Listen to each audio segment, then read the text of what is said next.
In 2023, Americans owed over $75 billion in buy now, pay later debt, not credit card debt, not mortgages. Buy now, pay later. A product that's been on the market for less than a decade. Let that number sit with you for a second. Because here's what nobody's saying out loud. That $75 billion didn't come from reckless spending. It came from a system that was engineered, down to the pixel, to make you spend money you weren't planning to spend. And the companies behind it are not banks. They don't need to follow the same rules. They don't report to the same regulators. And they are growing faster than almost any financial product in history. This is not a story about irresponsible consumers. This is a story about a trap that was built by some of the smartest financial engineers in the world, and most people are walking straight into it without knowing the mechanism. So let's talk about the mechanism. The pitch sounds reasonable, almost generous. You see a pair of shoes for $120.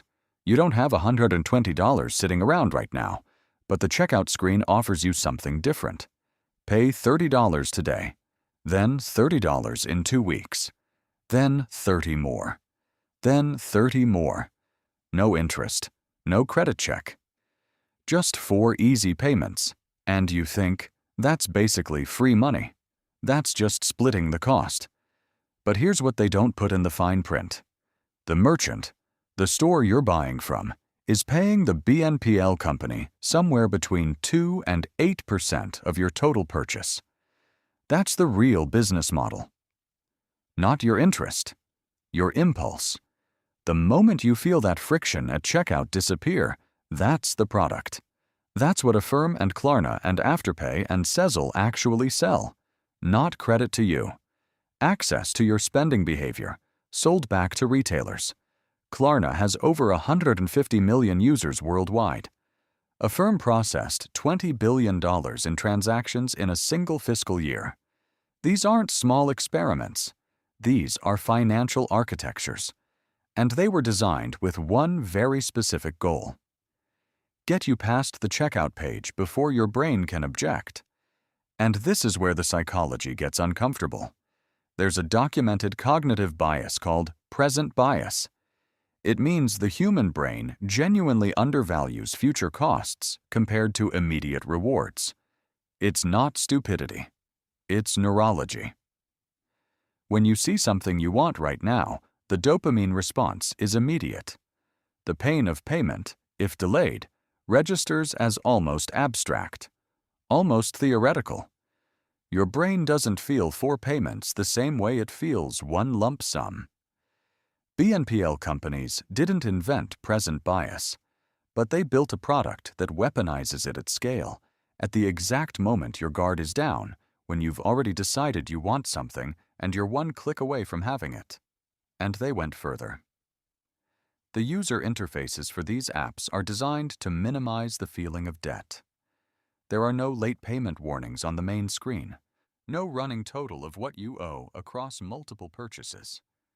No consolidated view of your financial exposure. By design. A 2022 Consumer Financial Protection Bureau report found that BNPL users were more likely to be financially distressed, more likely to be overdrawn on bank accounts, and more likely to carry revolving credit card debt. They weren't replacing debt. They were adding to it. Now here's where it shifts from a personal finance problem to a structural one. BNPL loans, in most cases, are not reported to credit bureaus. That sounds like a benefit. No hit to your credit score. But think about what that actually means. If you miss a payment, it won't help your credit. If you pay perfectly, it won't help your credit. You're building nothing. You're in a financial product that gives you the structure of debt without any of the infrastructure that debt is supposed to provide. And when you miss a payment, the fees appear. Late fees. Account reactivation fees. Some platforms charge up to $25 per missed payment. On a $30 installment, that's more than 80% of the payment value, gone in penalties. on a product they told you was free, and the system knows exactly who to target. A 2022 Adobe Analytics study found that BNPL usage is highest among consumers earning between $20,000 and $50,000 a year. Not the wealthy. Never the wealthy. The wealthy know this tool isn't for them because the wealthy understand liquidity. They understand that fragmenting small purchases into payment plans is not financial flexibility. It's financial fog. It makes your actual cash position invisible to you.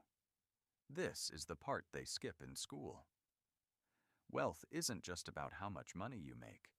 It's about how clearly you can see your financial picture at any given moment. High net worth individuals obsessively track their net position. Every asset, every liability, every cash flow. BNPL products make that kind of clarity structurally harder. They're designed to make the debt feel small, feel manageable, feel invisible, until it isn't. There's a concept in behavioral economics called the pain of paying. Research by Drazen Prelek and Duncan Semester at MIT showed that physical payment, paying with cash, actually activates pain-related areas of the brain. Neurologically, spending money hurts a little, and that friction is protective. It creates a natural brake on spending. Credit cards reduced that pain. BNPL eliminated it almost entirely, and not by accident.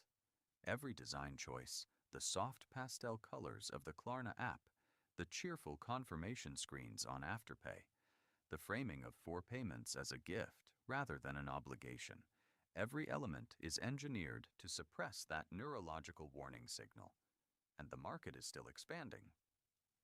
Projections put the global BNPL market at over $560 billion by 2026. Apple launched its own BNPL product. PayPal expanded into the space.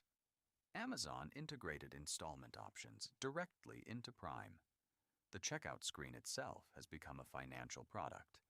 And there are no usury laws governing it, no standardized disclosure requirements, no mandated affordability checks. This is largely unregulated consumer credit at massive scale. So what do you do with this information? The reframe isn't, stop buying things you can't afford. That's too simple, and it misses the point. The real insight is this. Any financial product that makes it easier to say yes and harder to see the full picture is not designed in your interest. It's designed in the interest of the entity selling it.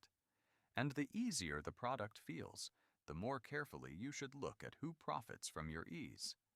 The wealthy don't use BNPL, not because they can't afford the items, because they understand something foundational about money that most people were never taught. Financial clarity is a form of power. When you can see exactly what you owe, exactly what you own, exactly what flows in and out each month, you make different decisions. You feel different. You're harder to exploit. BNPL is a clarity tax on people who were never given the financial education to spot what's happening. And the companies know it. Their growth projections depend on it.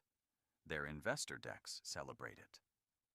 Because the most powerful financial move you can make isn't a better investment strategy or a higher paying job. It's building an accurate, real-time picture of where your money actually is. That single habit separates people who build wealth from people who service debt their whole lives. The checkout screen will always make it feel like a small decision. That's the product. You have to be the one who remembers it isn't.